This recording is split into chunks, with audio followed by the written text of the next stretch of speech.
Hi mga mamshi! Another day, another budol, another product review tayo.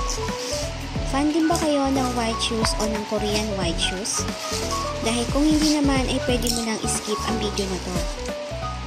Dahil Christmas season is coming na nga, ay para ito sa mga ideal moms o sa mga gustong bumili ng pangmatagalan at matibay na shoes. Fan na fan talaga ako ng mga Korean shoes dahil talaga namang bukod sa matibay ay mahahambing ko ang quality nila sa mga nakikita ko sa mall.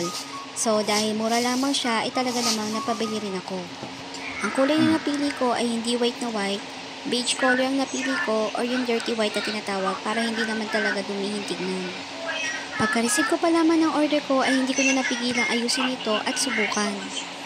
Maganda siyang gamitin dahil talaga namang hindi siya mabigat at hindi rin naman ganun kagaan. Napakatibay pa nga ng tela niya at talaga namang napakalinis at mahahambing po sa mga quality brand. Hindi ka mapapahiya pag ginamit mo ito lalong-lalo na sa mga taong gusto lamang ay mahahabang lakaran, pwede rin naman itong gamitin sa pang-araw-araw.